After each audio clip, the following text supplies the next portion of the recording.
That's right. Bridget, tell them, man.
𝚟𝚒𝚍𝚎𝚘 whaatai whamaoni ma lo silisili ese ia umato ia ile li la mtanga o le aunanga le nei aso whaatai le tua ia il nei aso fou e fua imo i matou le uma lava le lii ia matou te avatu ia te oe wa oe e ou le viinga o e ou le mana o e ou le puli tamā sosa mai le lii ia i le galuega le nei aso e mai se le tua whamanuia atu i le tino keriso ma le au whaatuatua o Iesu.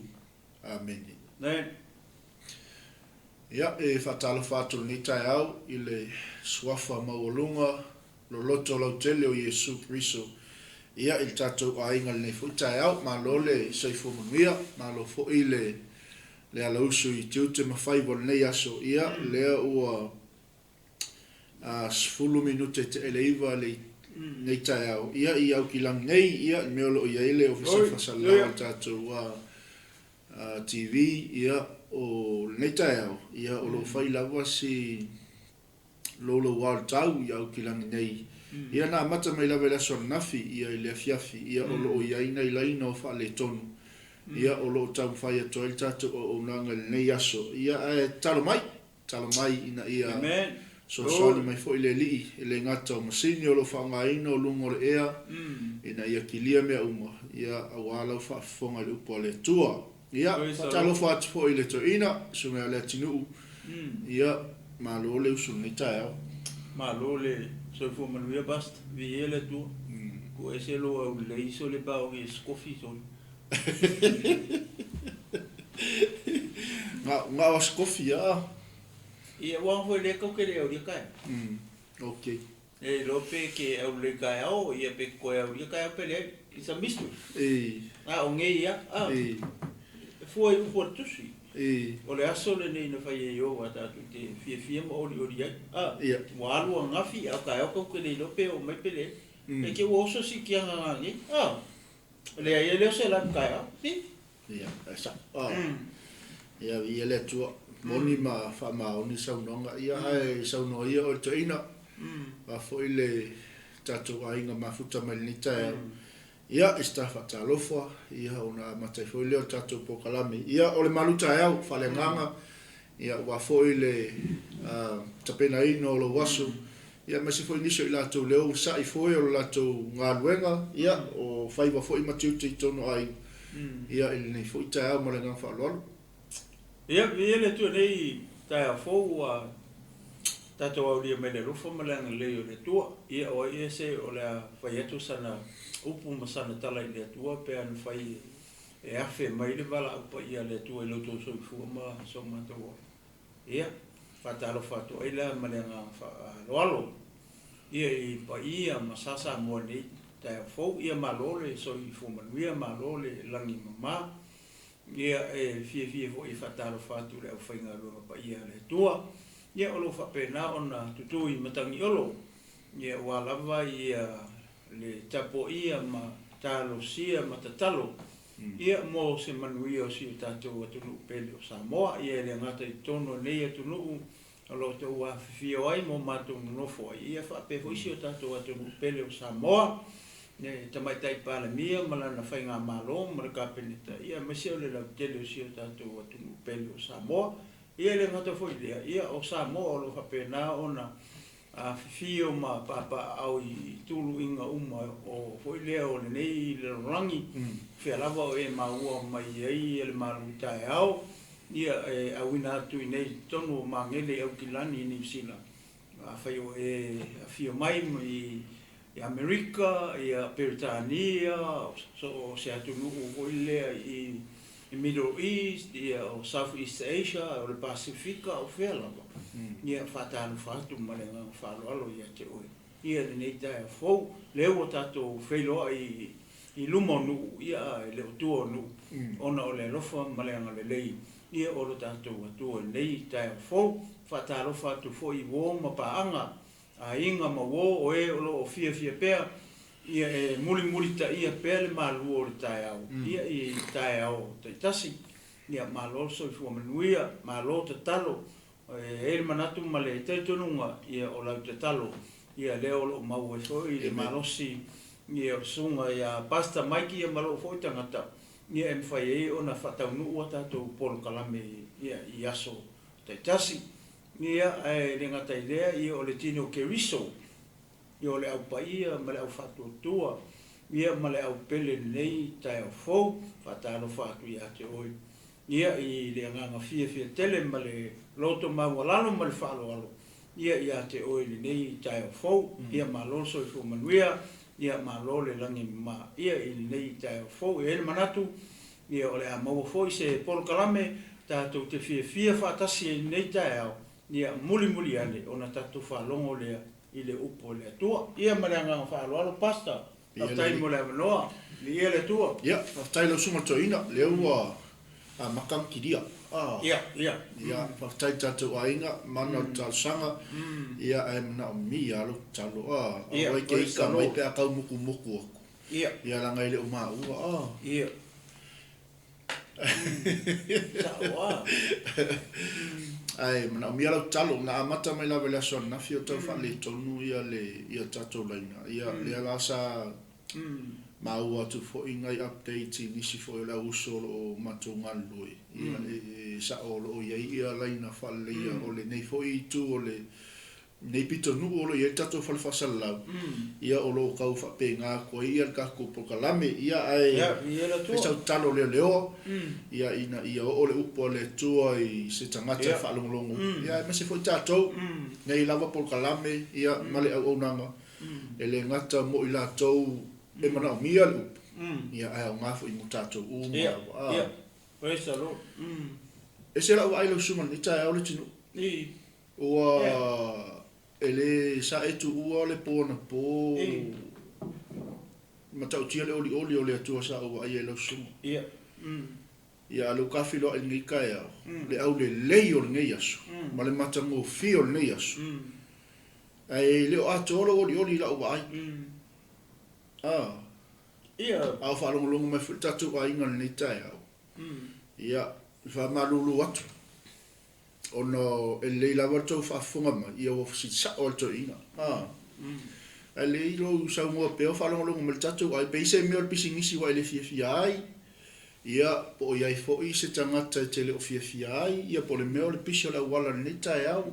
Makau kia lungo le ala le nei tai au. Li kau le ilo ala ingo le wala. Pomisa ko so. Nga sao o le ngai sao nei tai au. Pe lua lima. La ke lungo le inga au. O pa ui lalo sa. Okay. Nga ko lima sepuluh tato. Ia le saula le ngau sauai. Te whaalongo kua rai para mo wari mai kakai o ku. Ia o kua pea laka ki sau waru apo. Sort. Kau tia li le... Ia tasi nā vaenga po le pe leo sumai fo ia me fa singi fo ia ia pela ua mana tuano walo anga po o fifia ko le fifia ko ia ta e vai foi metala no foi ma ai e que o la tu fali la que era ku fifia ko le o que kala ku ia foi tu lo ia le poku o ko ko la lo poku e ku ela o machine que le fa le mole fax machine e kula le kulmang alangala o le masingi o le mawalunga i o masingi le pe o masingi e me kemi tau so e kolis ka ko fax machine ia ka la o fa ku fo ya o ia ngai ke le lo ya e pola ne te la ke le mga machine ke le o ke mas ka mai me fa pe fo le o filu ngol kala ula o ia le masingi la ula ye kama ku ai fo ngale po e va i le mawalunga o le pusaisa okay ala po ala o winga le mfinga mai se no ma le trailer ya pe fa pe ke mga oi fa fonga meltelo ave lo le tato pisngisi e se me ke pole pe ka falo finga le mai le ko o le mea la o tupu ma ko ngo lo ia pepa ho ie o ko ho le o na le me o ko me ki ma singi ho le pa wale me ke la ko ho le la wa i mai fa fo ma singi pepa e au ke ka kala nga ku ole ko le ole po ku nga po so le au ki lo ku wa fa un mai fa pe io al ke fa un ku ala ka ma singi wo mai fa fo ia pe perfect o ma singi ya ole ala fa ku lo ka so se mo fo li fa lo mai wo le la ki ar me au le ki pepa au ki lo ku ma singi ko mori mu ho ko fa pe ngai mai mori mu le singi pe ko pa ho le pe po i fa pe ngai fa bo ma lungo la pe aleli ma ka pising sia ngole anga le fax ya vo la le e ma fu mai la le me o ngor ka ka le fax wa fa ye o ye le o masingi ele o masingi o la le ya masingi wala ke fa lo kwala kiriki o le meu kupu ia mangkua fo ka ko pala e kasi al fax o sa mo le vai ako ia o fax o fa ku le se ki o ko ki application na iso so le ba la ko la ai dungo ko o la ku dungo va balu ama ko le ke lo po so me la le o tupu ya ke o wa le lo po fe application la ka ngo wa sa vali dungo ia ma le si me o ma le mai a pe para o ma le wala ma se pe ko ku sa le wa fa okay fa pe wo ka fio lai le li ye fa pe ke pole la ke wo pa ma singi ke wo mu wo ro o yo le tulanga la na wa e fa ngo yang ni ka ya me ko mo nga pas ia sila foi la sunga le lipule e fa yasko ke le o tatu ainga le nga palai me nga me ko fa pe la wo pa ma singi ya sala el pa le la le ala winga lo kala e lua ia pando fa pe pa vele wo me ko ka ngo load ko nga ola le masingi ya ko sa o le afexa ko nga ko meki ya le li for pe pa ilu ale me ar sa mo le fa ya o yo sa mo por ka kala me o skaria o bolo io ama ko la le wo la ku ngi lu nga pe wi ka fiola o le kele fa ka wo po wala o sa uma fa pepa o le mo se pepa ko ngol mosin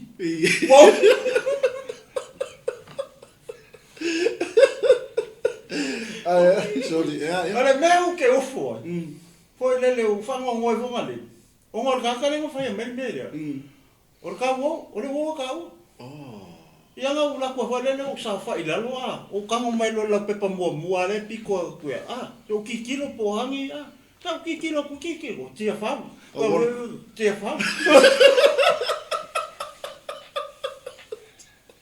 keiro pole meo o la sa o fa ingal fi au fax po lo po mo fi ala ngalo lo ala mau ala wa sa wa ya le me wa mau ya le di mo lungo le ia man ko fa me fa pena nga me fa inga me ole o ki ala ma weli mai lungo le o singi okay Kusala pepa mai al masini na ngai kong. Sola ko fape wi ka fiola. E kasi ka ka wa mai fa fo pepa fax. O le fa pe o e kele le applique ale kasi ka. Kasi ka kon fa ya mel.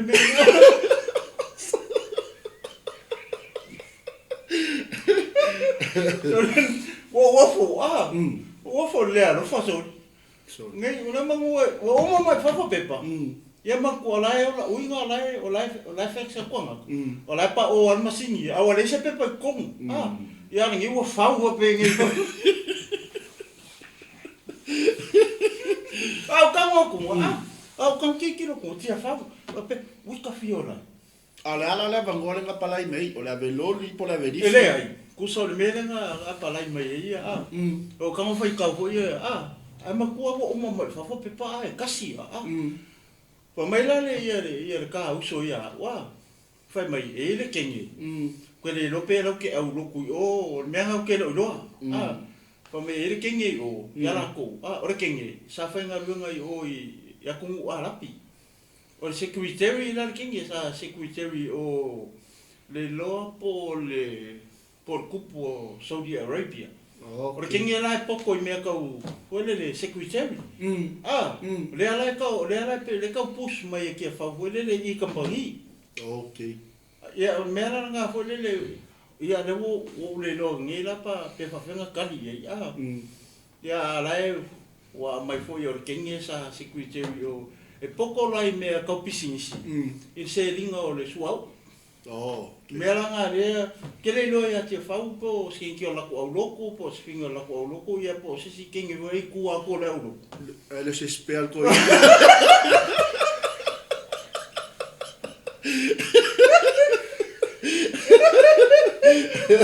Ole ala ka ku mai e ka ku le me fo le ko inga I.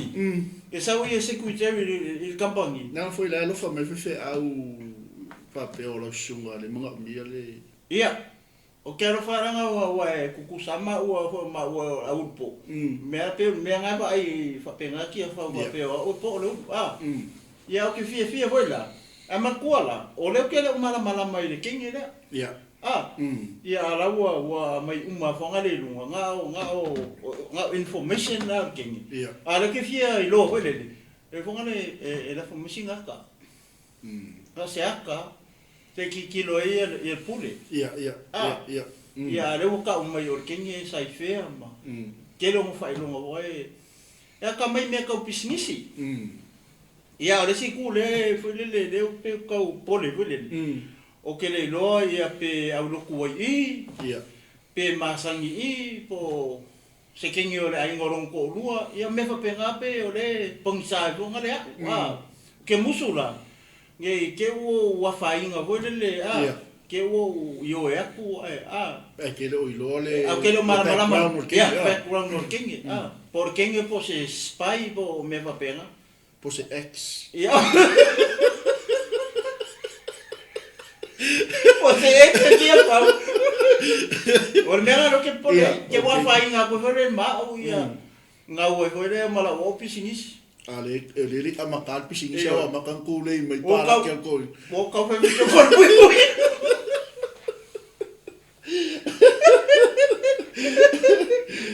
male fa bunga la le sa we no te fa mai o le fia sa foi la o la le fia sa la o le moringa mai kinge na fa mo ko kinge le fa nga ngei o kinge fa pe o le fa nga o arapi e no pico arapi e foron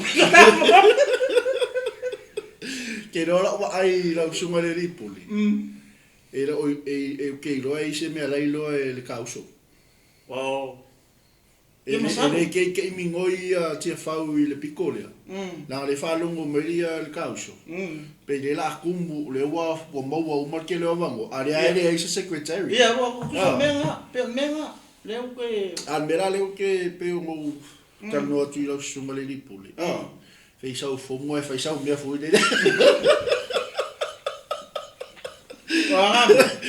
me voy a le fai mo uno la wala pi oi ma bola me ma ka maru kusa mere lunga ulu inkia pele e ka maru lungo le leipo le oi le por aka le vai o pisinisi okay le ma ke le manga ko lo waka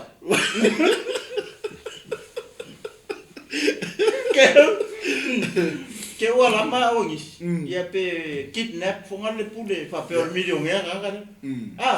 Ko kele ia ai malwanga mare ka ele aisa. Ava ai lai e winga akta nga ya. Ko mo mai.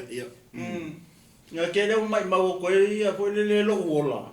Ia le fuka ka wa maka pisingis. O ngolo wala fa lai ka ko ku. Ka u fa iki mo ka ringa buenga. Ia mesala ko le fia ko le soro mana ara mo fo mer ko lua mo me fa penga ia pe soro fala ia la mo fo disi pico ara ia sa u me fa penga pe solo ako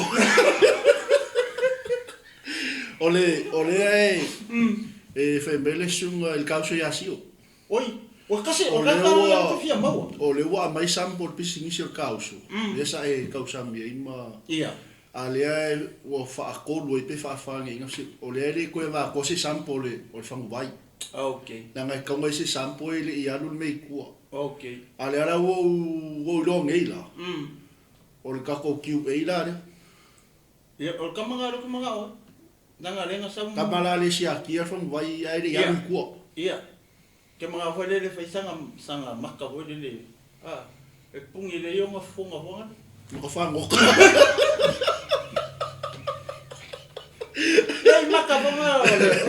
le sia che le vai 𝚟𝚒𝚍𝚎𝚘 como huele molonga so fu mara loringa wa lo tala no me le so me kausampo lo mo winga i la lo nga va al sia ki ngole ia ole vai ai le ya ko le vai ke wo nga mi sia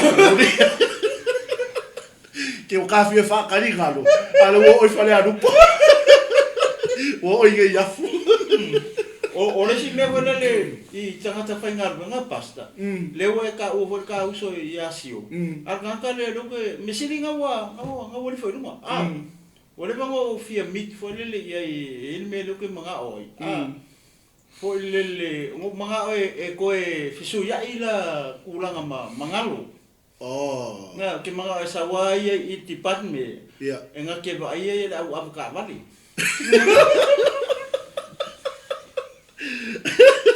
ai anu malo o e supervisor de kule fai lepo okay ya lo va ai la va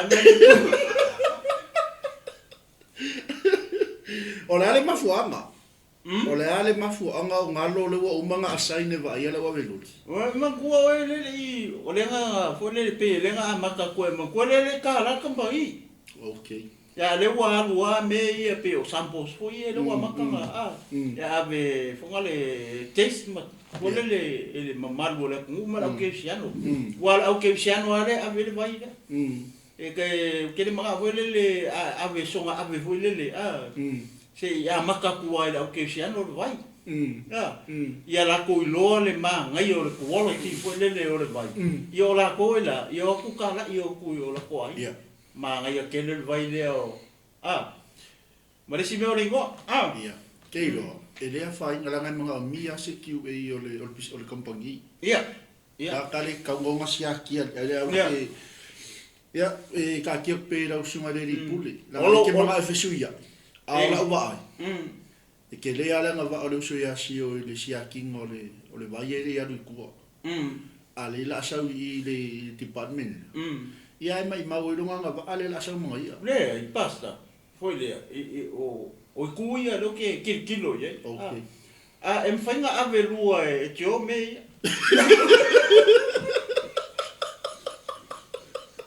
ai le mafainga ai le fainga ave lua ngalo o lo mava va foi le e se fe foi couper campagne ole we vai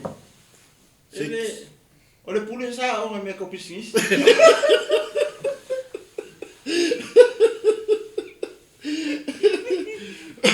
foi la kusala me fainga se fe couper campagne ile ave si o le kule le siakinga ole vai ia male kunga ai o vai le kunga pule o le kunga I ngalo ya fa pul lua ngalo ole ala ke ole foko mangingo kungi ole ala I foi la nga ngalo I le mercado quality no vinga la o pala fe un ala la ese me ngalo I ma ia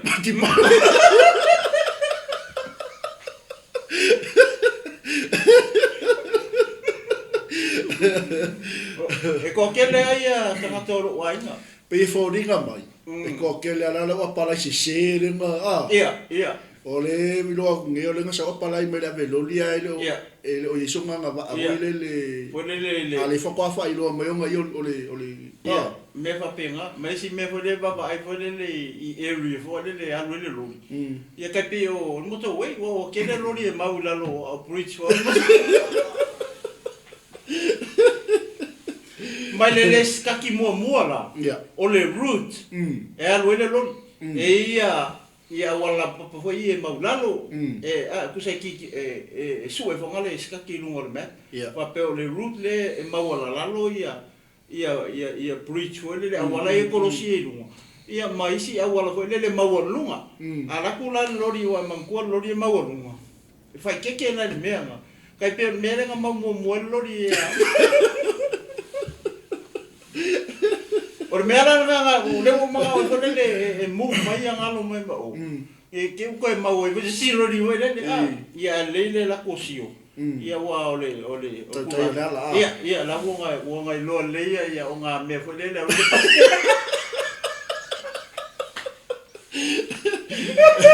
me va ia po le ruta le La fuel call department ne fa ka ni wele lo lia ka malo. Ala wo oi kuai ali paka. Mea mo kama yo masangi awal pe. Ole a ma vai foi tatu maluta eu. La ka ko vai ke aka mai. Wa me sa ubi inga ile tu le tai. Le ya lo mata ata mai. Ai sa ka ka ko usu ile tu. Ongol mele la ma vai foi. Ka ko foi mai. Langai ka kau ngai se sui pule. Ia. Ia me nga le kau ngai se sui pule. O vai nga uma. Kau rai ke mi foi ke me foi o sia.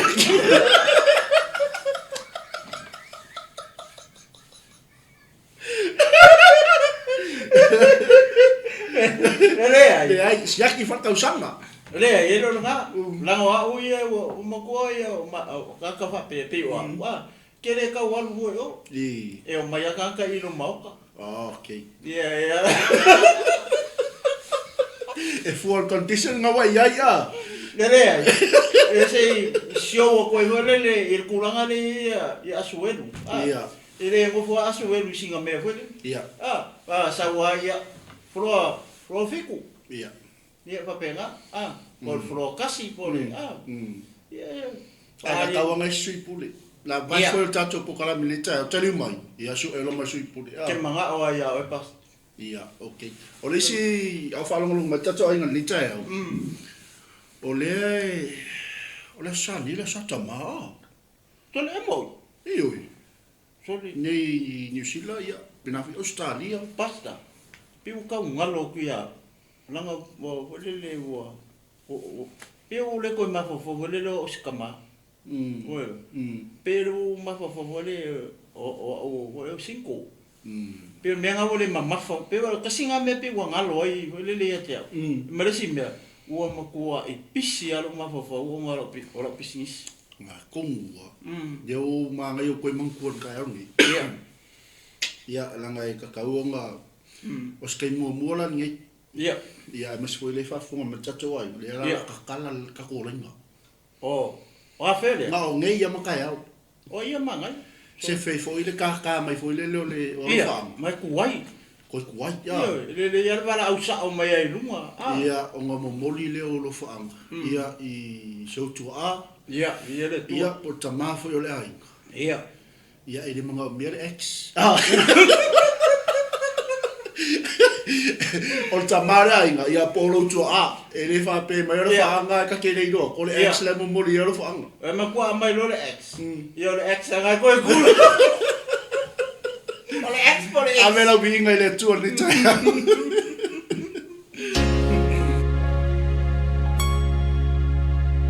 tula I ave le vi inga se va se o lima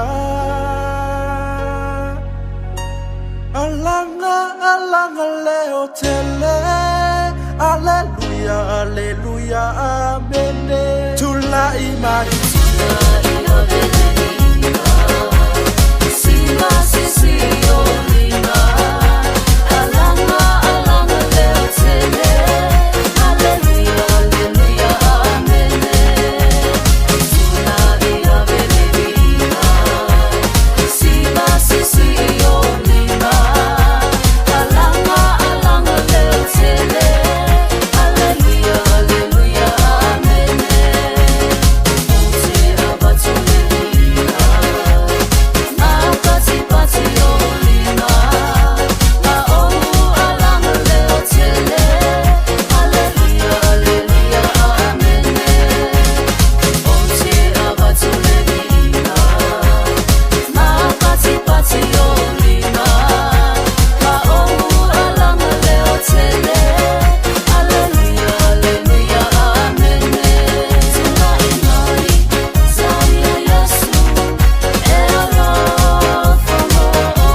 Hallelujah. Amen. Glory. Ya, malo. Hallelujah. Ya, ngai fo singa pese. Ya. Ai lo fo ima fa malo si tino fa mafanga. Ya fa penga ke ngo fo ilungol moing. Ya wa ka wa me se mal moing. Ya. Ya ka fuluka ko maka.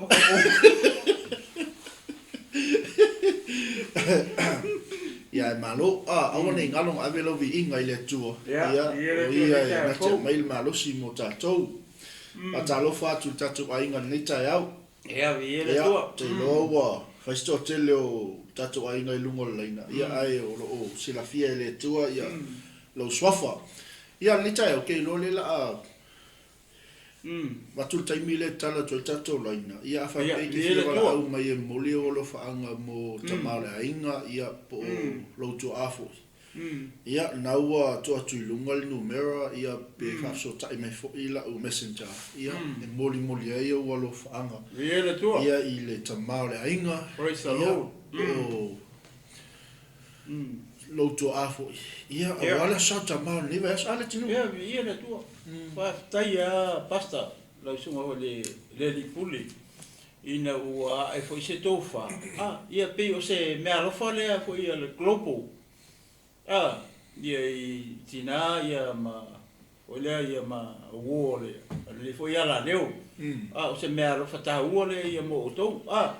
Aua e te foi le matamuli, aua e te whewhe. Ia ua tu ina atu le wanoa le mo o tau e te wala au mai ia e wha lauiloa ia foi le ia lau si ufonga I lunga le ala leo ia ma ai loa foi ia nai mo foi I le tamao le ainga ia po so tua foi u fai langi le folanga o le vanoa le lei nei mo oe ia wai le au maua nei ia vanoa whapea ia ngā le kasi kausanga o stai mua re tinu ia le tua o stai mua nei le ua fai le tūlanga lea ia ono ia o le mobonga lava malofanga mo nei tatou tama ia masi foi tatou ainga aleluia mo foi le no mo le o lo fanga ia nga o lo tama ia po lo tua ia po tama foi le ainga ia sis ka mai kua ia kai pe fa kai na le nga va mana ia tele foi le wai e mo ia o le foi le o le a mai foi ia fe au tustusia ia le manaia ia o le whaalongolongo foi a inga mawoi lo si ufonga ia vai foi sau whamalo ia mamori ni o walofaanga ia le tamao le ainga ia po tamao foi ua tua awa whailangi fo lango ia pe o la e soi fo mai foi lo tua o le manaia na o le tūlanga lea pasta whaftai whaftai lewa e foi si tau whailau sunga ia le nei ava no mata mo fie fo ia tato wo mapa anga kolopo ia ma se tino keriso o tato le tino keriso tato le kalesia keriso isu ia le se mela ko e fa so makamuli ai ia sa no mai ia la tua o le numera nai lunga ia e fa so tai mai ia pe afia moli au alofa anga ia mo lo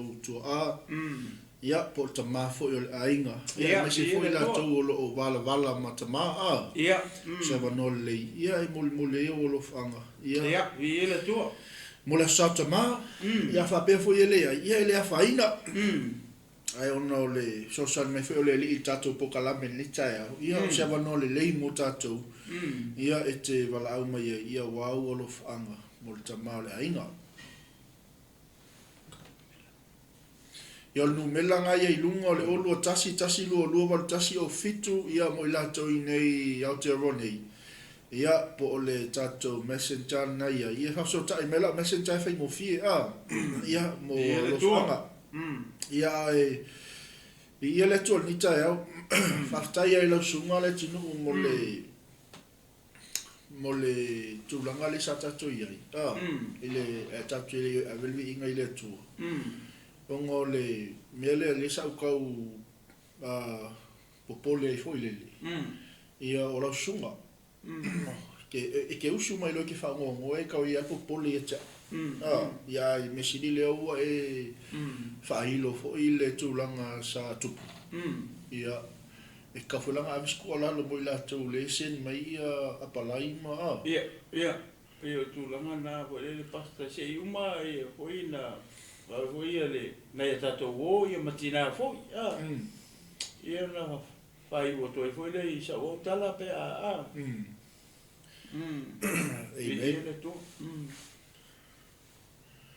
praise God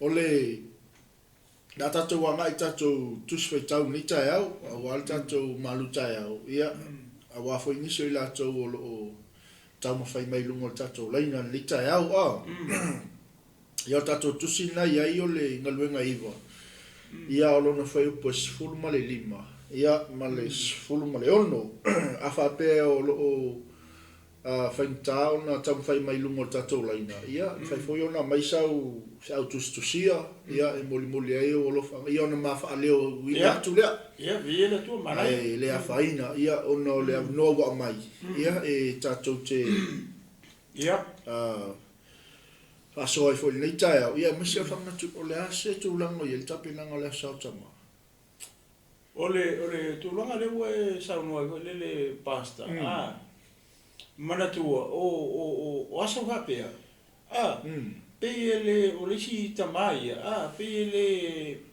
pele ano o le ai ia ma sa le to inga tama ko le fainga luenga ma losia ia o su tai ao ia sa ul po lai fainga luenga ma losi ho le mo le ainga ia ma le fanau to nginga foi o pili ma me fa pena ia o me ta mafa me fa pena ia ma va foi le taipe o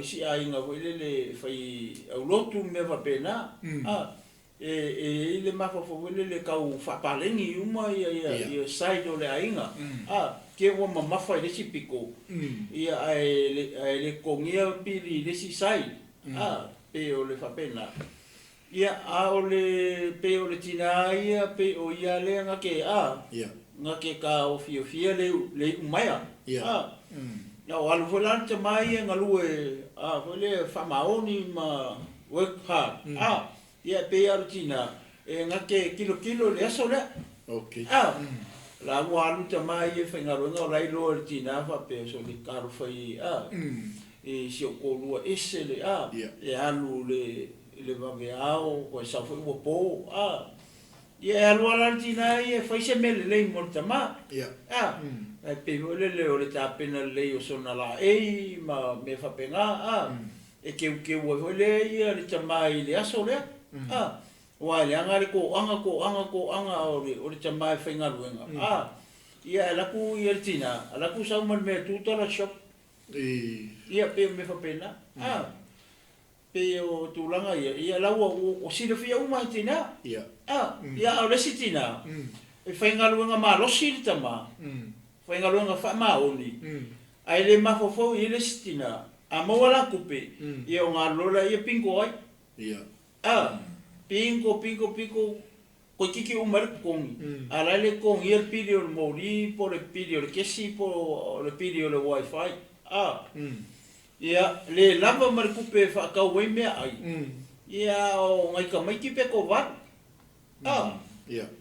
ia wa ele fa le tung o nga lola ia o le fa tau mai se me ai le lei fo le wata mai ia mo fo fa nga e lengi no mo mai me fa penga ia o le tau o le mele mo le tina matala o le tina la ile poto mai le tua ko inga kinga o le pasta le tau tala ile fata oto e tolu tasi o le ko inga kinga mongi anga le manga o mie tono ai le kinga la po le kinga kuka le kinga sui le kinga nga fa mai le fi ai longa ainga fa mai e fai nga kingi fai nga ruenga e ala po amen e mo ala e muri foi moi ele manga o e fale tonu ia foi lele ia la o longa inga lang fa nga ia mo longa li lungo le me e sa fa inga ko inga mu amen ko inga fa finge ko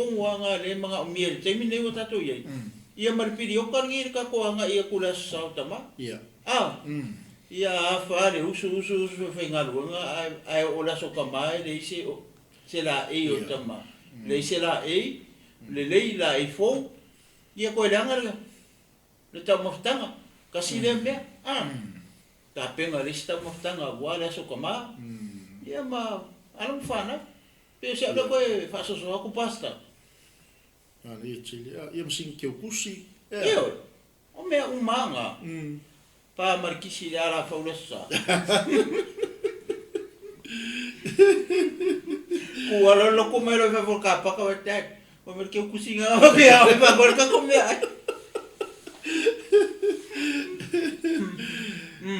ia le mana ia telele o tonga mas foi so ne po kala me ia mo tato uma que o fale amo si la soka ma ia ka penga le ia fai fale le ngai kama ia fai fale la o ulo ai nga fai fale le ngai kama ia mantua le leitina o le iwi o tama fai ia awa nga le iwi o tama ua uki ako o le me fa fai o ona ole matai sau ole tua. Ngai a mai le ivi o ka mafa i tina. Ia. Awa anga fa pela a mai se ivi o se elefang. Ia ora ngira ka komera fa. Ia, monima pa ma. Pea fa pe o le ivi o le elefang e po le ivi o lionga le fa i. Pe o kulanga ngai. Kau ke fa ftai le tua. Manana pule fa soa. So kasinga o nga motina. Ia loa e kaunga e lofa leanga o le ivi o ka maloa nga yang fai oi.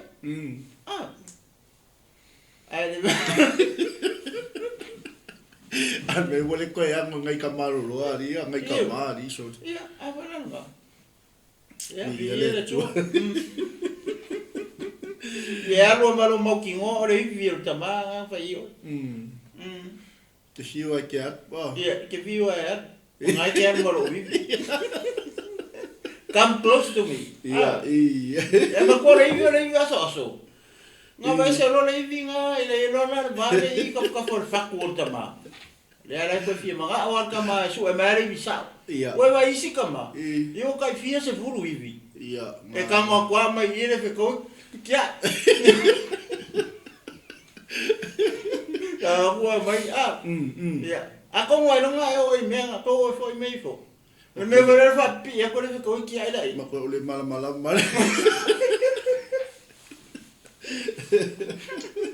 E kai e fuara waringa o sio mana bana. Anga mai umai e mea. Le ficau ia makia. E ka kwa le ivi le kongi kua. E sei kongi foi le kongi vale. E kongi vale.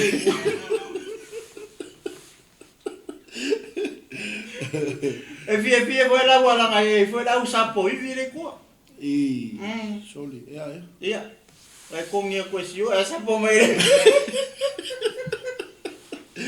Ia malo, manga ia, fai fale ngai ka maso. Ia fai vale. E kasi a kausanga. Ia kasi a kausanga. Ia mara ngai kasi a levi. Ele On melo ke akai lau sunga o lo fomu le e saponga o ivi, o fa pinga ma saponga. O ke le lo sapo. Na tato fatunga ia tato mai ia abatun malu ta fa le nganga mo oi. Ia e fa wa ila u savlingo le yaso. Ia vi le tua. Vamos vi le tua ni ta. Sau ni fa lo le tua.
Tu le sunga le fechau ia Salo ona le tua ia sunga ia Elia Samsoni ia nasi foi ni se tatu ainga ia lilo tu vai ni taiau alo ia o fale maia ile swafo Yesu ni taiau ta lo fa tu lo ona le tua sunga fa fenga ia fatu ia lewa tau no melo ona le tua ia o le MC le lava ia mai ia ona le tua ia e fola atu le tala le lei mo oi ata fa tu ia sa tusi ia mai se tau tua and Mary Su'a ia fa tu ia tau pa u ma lo usu fo ia ai popo matua uto ma lo le so fo ia vi le tua ata lo fa tu to fine ia laina ma lo le usu fo ni taiau talo fangalo, talo fa sio. Tai foi mafuta mai mai tau. Ia Atalo fatu Amerika Samoa to finga ya naia. Ia vile tu. Ia lava le tu le nita yao. Aiwen malole se fo muia. Ia le tu inga le fai le yasu. Ia fatu ya Margarita. Malole se fo muia. Atalo fatu ya Tetia. Ia ne tapuai malo. Ia le tu. Le usu nita yao so. Ia le tu. Hallelujah. Ia Nisi lava ua lilo atu vai nita yao. Ia malo le usu. Ia le li, ia la tatou wa ngai upo le tua le nita yao. Ia whamonia tele le tua I lau whaafonga. Ia maise ia o le ua tāpena mai le au nā le tua sunga whawhengainga ia whatu. Ia wafoi le whawawino le au nanga le nei aso. Ia, tai pasta mo le avloa. Ia le manatu, ia o le tatou o loi le upo le tua nita yao. Ia leo au matu le vai no por kalame ia tato fangalo le taimi ia ai tato wava iatu ia pole ase upo le tu po le tao so inailo to so fo ia maso ma o foi ola ia il nei tu la leso o le ama se tato famalo si le tu si le o ngaluenga le lona mata upo e lua la nei foi upo ia leo te fia fa so atu ai le tai haule nei ia mo tato tato le tino keriso le au fatuatua le au paia ma le au pele ia I le taealu nei ia mo so lelei ia le ngata ia taoso ina I pea lo soifua faleagaga I lea taimi ma lea taimi I lea aso ma lea aso ia le ngata foi lea ia tupu e pea lo fatuatua o le taua lea o le tau longolongoina pea I le o tātou I le upu le tu e tupu elo tātou whatotoa. E le whapea o le a tātou fia foi le I tau mafa ma mea ai o le tino. Ia ai le whawhanga ina ia o tātou nganga. E lua la whaipu ia, lea o le a ma fia whai tau atua ma pasta. Whaipu ia lua, ia o le I tonu ia se wheau mo tātou. Ia mas whamalosi, mo tātou uma. Ia le tai a fau. Lea la ora ma fai tau atua whaipu ia lua Galuega iwa lon whaipu e 15 male 11. Ta fai tau whatasi e pasta ia a ua whetalai mai le lii ia te ia I nā luia a wā o le ipu lava o ia ua filifilia mau e momoli lo ingoa I luma o nu ese matupu ma le whananga Israelu. A wā o te whaelo atu ia te ia mea e tele e tusa ona tinga ai o ia ona o lou wingoa. O le matua I manino le lei. O opu ia, o opu a Yesu ia anania le perfecta. Leo wa whaakong mai e Yesu ia le tangata lepo le so leo anania. Sai I le ai leo suria. Po o tamaseko leana ngai e ko ia le apostolo e sai mai tangata o le ulua e karesia. O le taimi lea, o le taimi o le saua o le tangata le saulo I le e karesia a ke riso o Yesu. Hallelujah. Fa mai le tala le fiongo pa ia a o ngai atu saulo I tamaseko o ina na wala au a Yesu ia te ia I le ala. Amen. Tātou te maua uma fasi whai kaunga o le wala unga lea I lalo le mata upu lea iwa. Pe a e whai tau e fo I le Yeso. Tango e whai tau. E le uma ona maa whamatala tala atu. Le matango fie o le wala uwina lea o saulo e Yesu ke riso. Hallelujah. O le wala au o Yesu. Whawhea oe nai te mai moa mai, mama ua, mai kako uma leito tonu o le karesia ke riso. O inga wala ua oe. Amen. O ai. Whawhea ona e sau I tonu o le karesia ke riso. Nga e sau, nga e mariu mai, mau mai fo, o mai fo I ma ua I to tonu o le karesia ke riso, o nga o le wala aula lea Yesu. Leo e whaalongo I ai le tae au nei. Leo wa whaatonu mai. Ia e alu I whea. alu le fale le nofo le tangata le mo ia Saulo. Leo matua I mangingo le whatonunga a Yesu I le tangata leo Anania alu lai o le fale la. Fale o yuta le whaipa o manu o le tangata lea e ngoi ia Saulo. E te alu lai tau I le mea lea o te manao I le fina ngalo leo Yesu Keriso I le tangata lea e ngoi ia Saulo. Whawheta ua. O inga mala aua I ta ua I te tonu o le whaulatanga. Ma te tonu o le kalesia Keriso I Yesu. E leo seisi. O Yesu na wala au ia oe. Ia whata ua lalo wala uina. O le ale le tuenga ngaluenga. Ma le tuenga au nanga. Nai te ngā lua I tono le karesia Keriso. Ia e malama lama le lei. I le wala au wina leo Paulo. E kukusa le lei ia mo oe ngai ke mai moa mai mau le kaukaraku. E le whaingo fie. E whainga ka. Le wala au le tua I lo soifua mo so fo I ola. I fea I to tonu o le ngā ruenga Keriso. Ia ke ua whapea oe ke sau I te tonu ma le wala aua Yesu ia ke oe ke sau te tonu o lana e kalesia o se mea whaingo fie. Ne hai o se mea e whainga tā. Le tu ina atu o lo wola ia Yesu e te au aunai e whaile mea le fina ngalo Yesu e ke alo e whai. Kako uma. E le whaingo fie. Nyanga o le whamatala tala mai I Yesu upu ia. Ia Anania e alula e kau ia Saulo. O Saulo, o le tangata sa saua e le kalesia, ma le ulua I e kalesia. Leo oma ona tawai se te whano I maa, uoki se ki whango I Yerusalema. A le whamaila whiango pa ia le tua wale malolo. Wale malolo ia, I le tangata le ne o Saulo. Walu aku au mai whawhingi e makamaiki, wa au mai le wharpui pui. Le ai uma matangata uma I to tonu o Yerusalema e whaalongo I Saulo o kau le ngoa lea o Yesu o ilato uma ngai hau me kamaro ma ku ulfar pui pui vai lewa uma Yerusalema a lewa faso solo atu I nu ese wal waku I kua aku o Yerusalema ma Israel o I tato te loa le tangata nei e leo skama I kangaka o le tangata I ke le lona loto, o le tangata I toa, o le tangata I le fefe I langa mea le fai. Vai le wahalu I ngu ese. Le wahalu a uma Israel, unga la umar kamaro le whapui pui. Tangata I e wala au le ngoa lea, o Yesu, a le kaukala mai I. O au,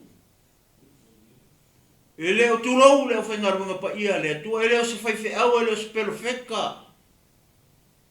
E leo se kupu, e leo se kai se ekaresia nga wala au I a Saulo, o Yesu Keriso. Wala au mai fea, wala au mai lunga, wala au mai le langi, o le langi le sa le wala au a Yesu I a Saulo. Au le fai le a mi o le a Saulo, le ua, o se sopo aku I tua oi, walu aku I nu I tua atu o Israel, ua o aku I ai. Ni sau wow o tangata nei o Saulo. Neu e malama leo e whalongo I Wa uma ona e whalongo I le tele o taimi le tala le. Nga o le tae au le nei, leo ato e whamanatu mai I le tino Keriso. Ma le e kalesia Keriso Yesu e I oe ngai ke mai mō mai e I au le kaukalaku. Wa vai upu le whamai ei. Ina ruia awa ole ipu e kalesia Keriso Yesu le tae au nei a o e iai tu tonu le kalesia o oe ole ipu filifilia le tua o le ala o me fai ale ka mai I o le ipu filifilia mau o oe o le ipu nga filifili e Yesu mo ia. E le filifilia o e Yesu mo seisi. Le ai.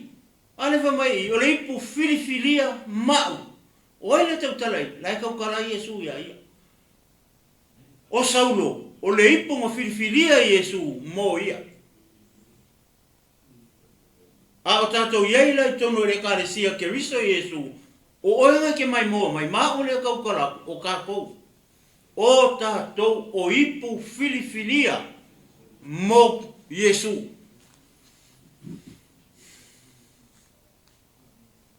O e mana malama le fasafai tau lea. O e loa o e o le ipu filifilia mo ke riso Iesu. O o loa. Mea nga ngara inka ko mai kongo whaarutanga. Mea nga ua ngara o ka kwalia Iesu. O ka kou o ipu filifilia mo Iesu. Iwa vai ua lei e le fasafai tau. O le ale mea le ipu e fai. O le ala me fai. O le ale mele fina ngalo Iesu mo o enga ke mai moa mai maau. O le ale mele fina ngalo Iesu kako ke faia. Pe a fai o tātou o ipu filifilia mo ia. Ke le i o le fea. Le i. E le mele fina ngalo a Iesu i a Saulo. E alo e fai.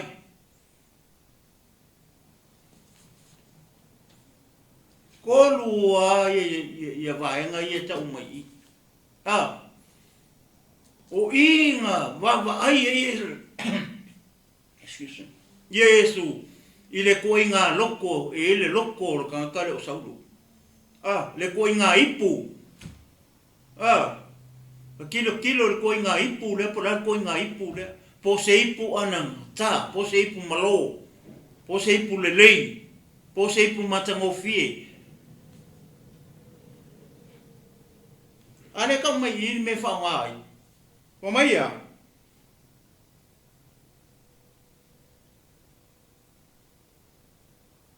O te manga o ia oi. E ke aru e momori lo ingoa. E leo le ingoa o tangata ele tau talatu. Tu lou sa mo, e leo le ingoa o se au na le atua. E leo se ingoa se perfeka. E leo se ingoa se kupu. E leo se ingoa se tangata. Le mana o Iesu ia oe maa o mai kako uma o ipu filifilia mo ia kau ke ora e ka ulonga ingoa. O ai le ingoa ngai ke anu makau.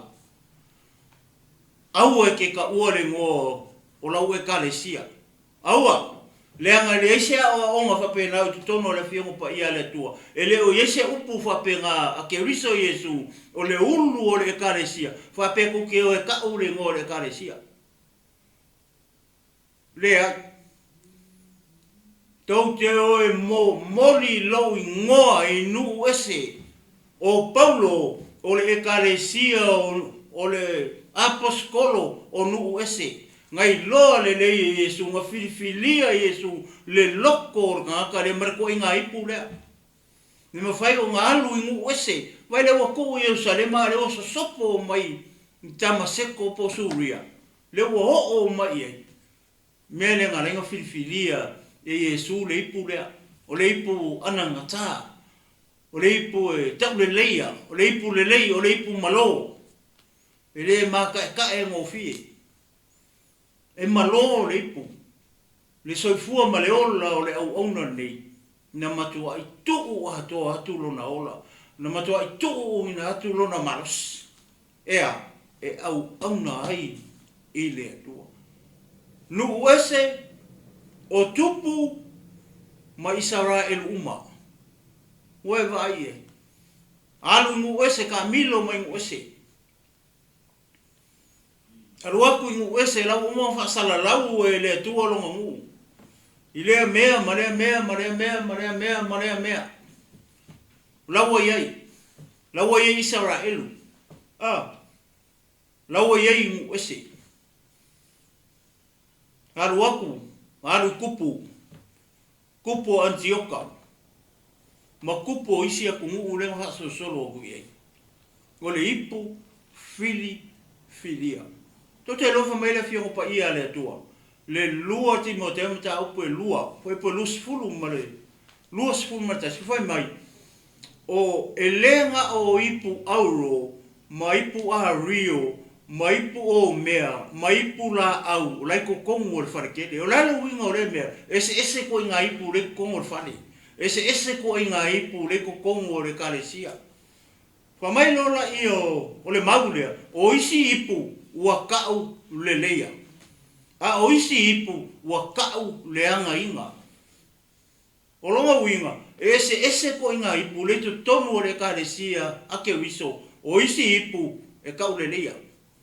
A o isi ipu e kau le anga inga. Lala winga o ia upu o lesi ipu ele lei. A o lesi ipu ele le lei. Heva aile manga i o le mautea. Pea fai tau lua Timoteo ta upe lua fo ipu lua sifuru ma le lua sifuru ma le tas. O le ale ko inga ipu le ei oi tonu ana ngaro inga kewiso. O se ipu aulo, o se ipu a rio, o se ipu la au ko se ipu o mea.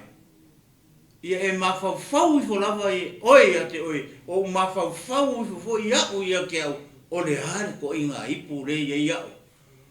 O le ale ko inga ipu le i au, i te tomu le kalesia ke wiso. O se ipu a kau le leia, po o se ipu a tau le angaina. Ngai a oi le kali, le ia au kali. Pea tatou wawa, ai ia i le ipu leo fa mai, ia i suia an i alu, o le ipu o whiriwhiria. Le alu e avelo ungoa, ingu uese, makupu, ma le whanaunga Israel. E makau kia le aposkolo ungu uese. Whawhea kako. Le ipu tau le leia. Whamai rola ia. O isi ua tau le leia. O isi ua tau le angaina. Aise a. Whamai. Aise wha ma i nei mea. E whai o ia maipu. Mua e tau le leia. Lua e whasahaina. Wai. Tolu e au ngā foi mōlea li. Wha ua saunia foi mō ngā luenga lelei. O le mea lea ka o le ipu lelei. E iei oe iei au pe a whai e tau leleia tātou po o ipu i te tomu o le ngā luenga le tua. O le ana mea whai ei, e whasaina. E tau leleia. E au ngā foi mō lea li. O au ngā lau soifua mala uola mō lea li. O au ngā e kari o elfisiri ngā kari hoi au. Wa e sa ungi mo ngā luenga lelei uma, lela e alu e pei o paulo. Wa e sa ungi e ke alu e whai ngā luenga lelei, e kari o e kari a. O kua ngā ipu ia, le kele ko kongo o e kalesia. Le ipu aulo, le ipu a rio, le ipu la auma, le ipu o mea. A lefa mai le mau, o isi e tau leleia, a o isi e tau leanga ina. Ai se ale mea lei ona tau leanga ina. Ona ole tu ina nau o tau lelea. Ni tangata lea leo se whawhingi se ikuro, o le kamaroa ia paulo.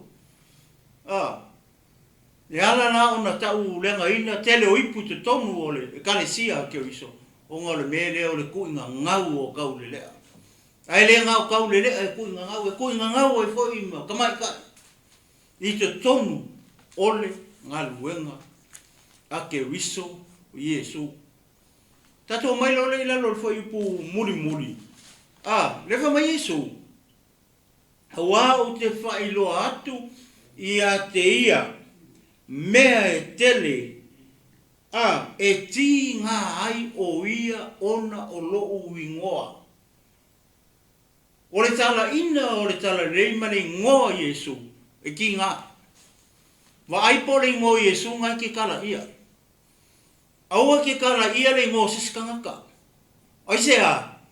Mleanga ele i maliu le tangata i lungo sa kaulu e whamangaroi oi ma. O lea, o Iesu. Wa aipo le ngō Iesu ngai ke kala ia.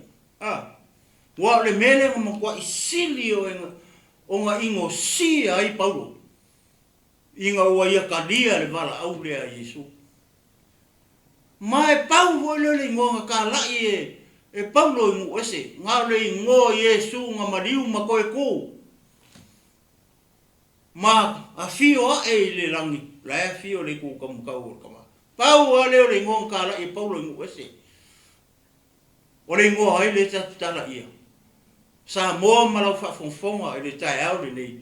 kulo awangi o kakokala i ngo loku kakokala i nei ngo Yesu langa re kakokala i pe fa koru fa ka o mai i kongol mau dia o au o Yesu ele o au le kakokala oro le ngo Yesu se ngo se kale si kulo le ai o se ngo se kai kulo ele ai o se ngo se fai au kulo le ai o se ngo se kupu kulo le ai o se ngo se perfecta tulo le ai o se ngo se apostolo tulo le ai a oile ngo le a mai le tai au nei mo o nga ke mai mo mai mama ko ma u le ko karaku ta lai le ngo o Yesu ne ala fa mai Yesu i ya anania o te matuai fa ai lo ya te ia me kele ele kasi me tele e ti nga o le amatua i ti nga ai o ia o ngā lo ngoa le ngoa Yesu se ngoa se loku le ai se ngoa se tangata le ai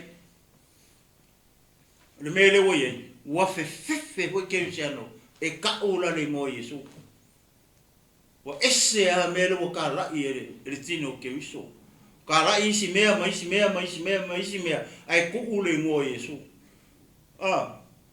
le ngore mko isili nga hika i Paulo le mele lenga mai se te fango ka wai ma uma kae uma mai fafinge maka mai ki mai ko fa pui le walu mu wese ai la ko alu i tamaseko ai la ku wala au wai la Yesu ho vai le liungo le olanga o ni tangata o Saulo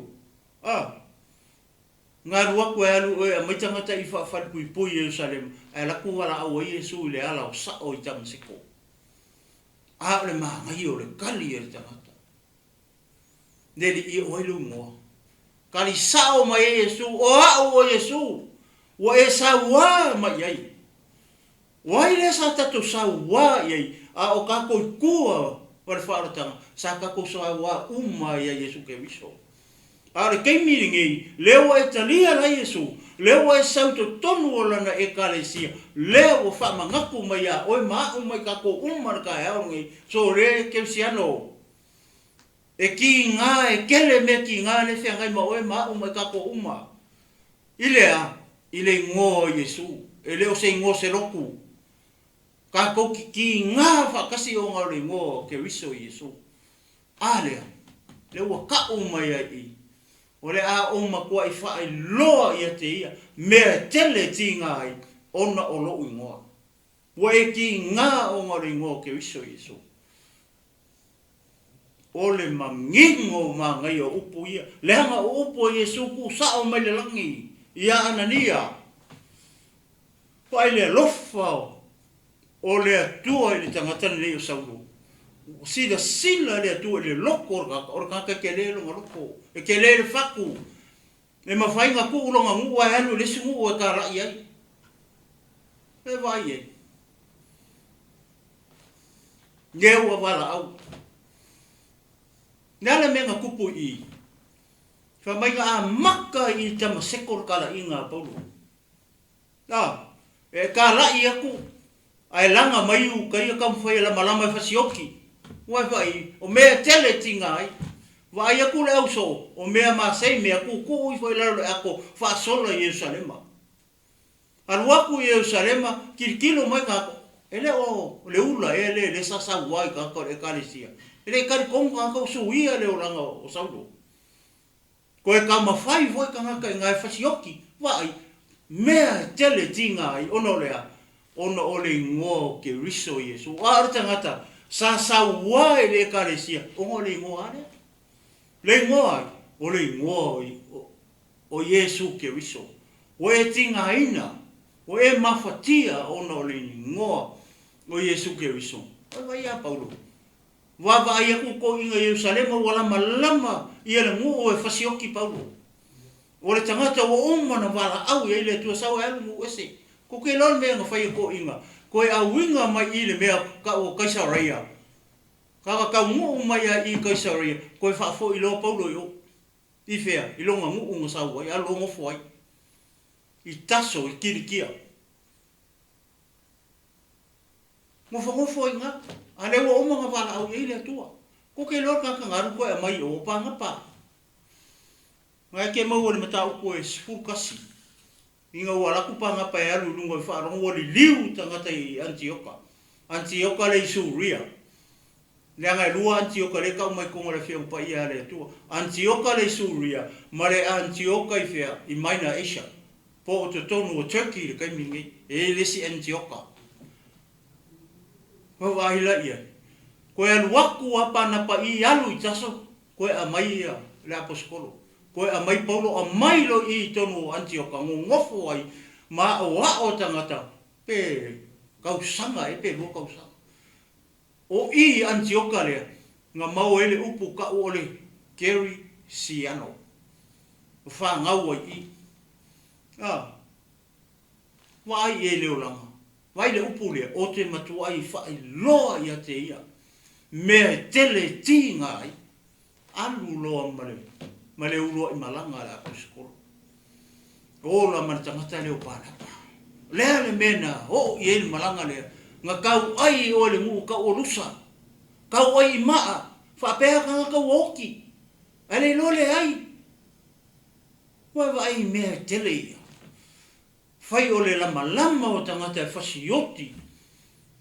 Ia Saulo. Ai le fo I Saulo I lunga wala winga.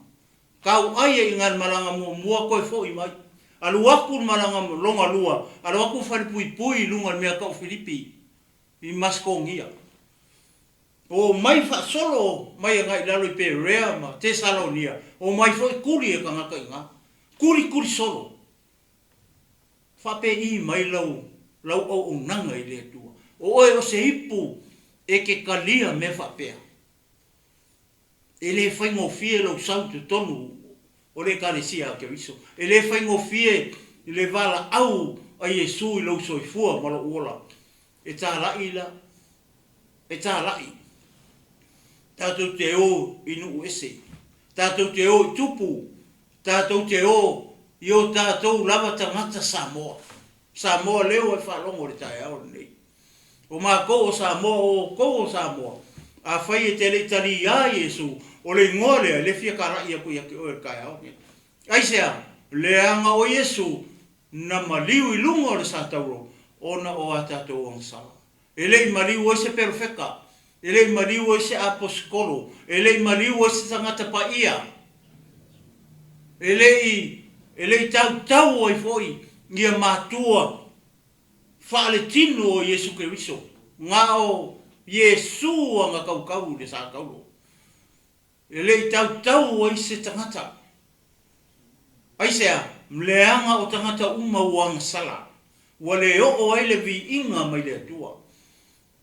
A o Yesu o le alo pele o le tua.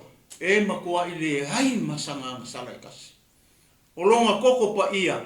O le kako kaunga. Malonga ola. Le wha mai ere tusi o iangi. Wha mai ua ia sa atu lona ola. Ina ia oti. Wa malingi lona toto pa ia. Ina ia maangalo ia tato wang sala. Samoa. O le asa ukala. O le asa utau tinonga wa o le ipu filifilia. O le halau mea, le halau ngaluenga. Wha pe I mai lau o unanga I tutonu o le karesia. Ke wiso male wala au a Yesu mo oe maha o mai tato. Whalongo I upu o le tangata. Ngā alu au a oki, ia oki. Ma mai a o lo uola foi. O te le nau iai. Se ia o ina o woti lava Yesu alema. O ngā ole ngoa Yesu Keriso. Wa e sa ungi. E ke oki lo walawinga o ngā le ngoa Keriso Yesu. Awa e ke fia oki o ngā le ngoa lau lupu. Awa e te fia oti o ngā le ngoa lau taitai. Ia e fia oti, ma o fia oti. Ona o le suafa o le tātou o lii o Yesu Keriso. Ia Samoa o le whamalosi lea mo o le tae au ni. Toi, wawai I lo vala o wina. Ia toa lo loto. Tala I Yesu. au te avea se ingo se tangata au te avea se ingo se loku se kulo karai le suafa o le tātou li o Iesu Keriso ia whamanuia mai le tua ala i rana upu ia i nei tu lao le aso tātou talo ia waile tua o mātou ta mā whaftai mo la upu i le nei tai au fau ma le nei tu lao le aso ia aluatu ma le mana la upu awa o ngā luenga le tangata o se ngā luenga e le ato toa lafo i atu i lo nganga pa i alo mātou atua i le tai au le nei ia matua malama ina i le ai o loto ma fina ngalo o tangata malau e kalesia le tai au le nei ia tau so ina ai i mātou a o mātou i eto tonu o lau e kalesia malo mātou wala o ina ia mātou mori mau atu lo ingoa awa o lo ingoa o oe lava na saunia le taulanga mo i mātou uma tama ia whamangalo mai ia o pea whai o se upu o tautala ai ini nei lava te waso whamanuia le nei au nanga whamanuia sunga le ni pule ia maisi o le tino ke riso lau au whaingaro ingo pa ia i le tae au nei mau tangata malau nuku malau e kalesia lo mātou atua whamanuia fo i au auna o au ai mai la tau te wala au atu e ala i lau upu i lau nuku mau tangata ia i nei tae au fo ia i watu mea uma i lau fio le viinga ma le whanetanga o le whamanu ma whane ne enga ni nei tae au fo tu mau mai le whata wai lunga o lau nei tangata i lau mua Yesu o talawala o toi nei amen ia ia le tua nei tu lau le aso e le manatu ma le taritununga ia o le awhangata mai ia le tātou polo kalame ia nei tu lau le aso ia mai a te nei le tunu malo fomo folu ia o te whātou whaatu ma le nganga whaalo alo nei tu lau le aso tō wha soifua Samoa Ole file mu Ola o mei pu sa fale Hao ngā ina Olo na iunga na ole nuti Ilo to asa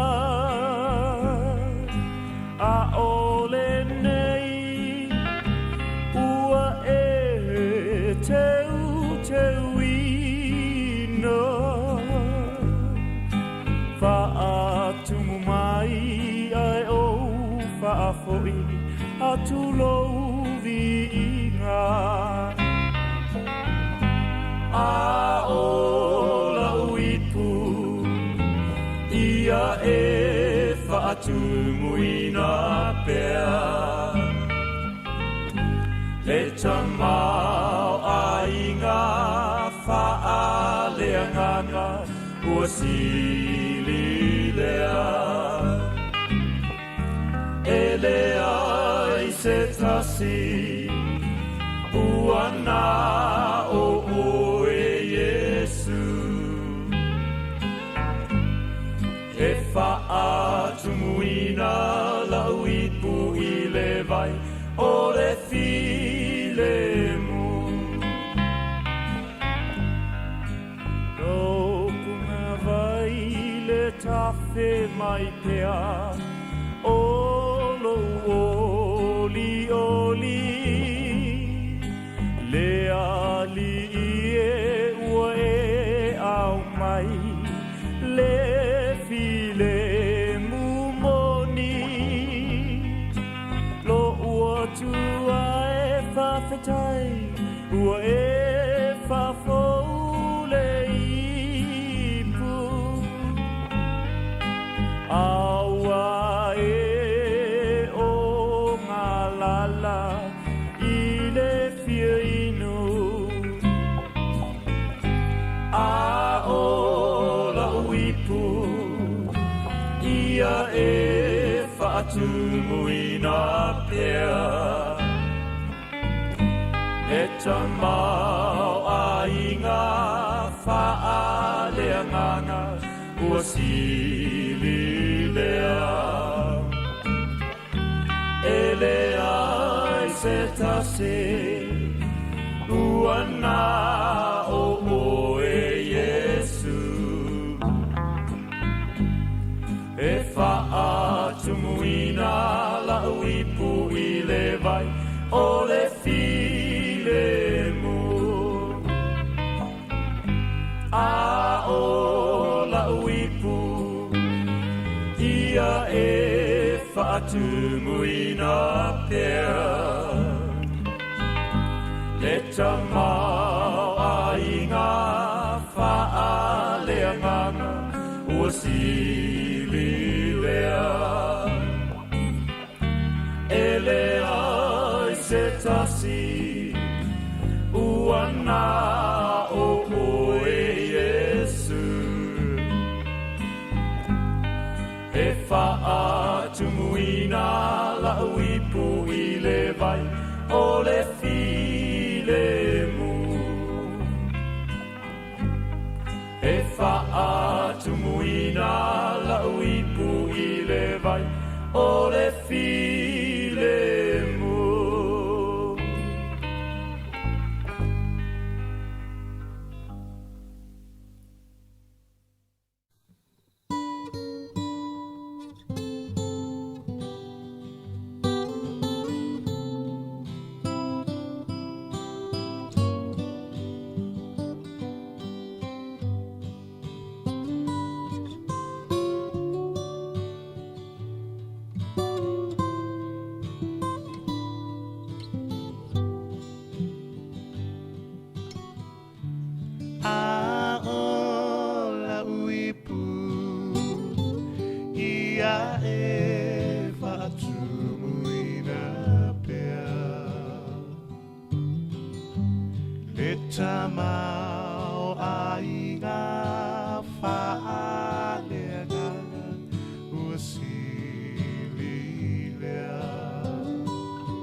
Ua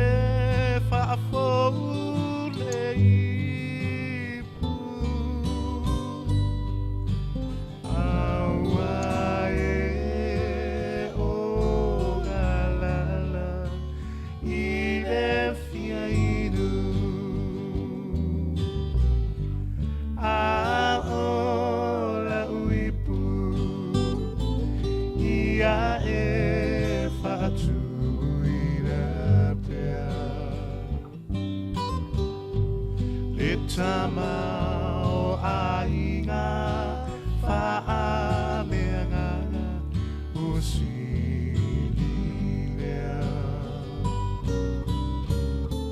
ele ai se tasi uana o Yesu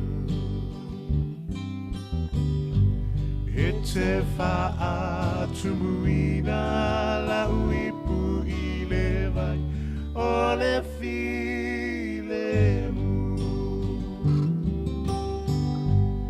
e te whaatumuina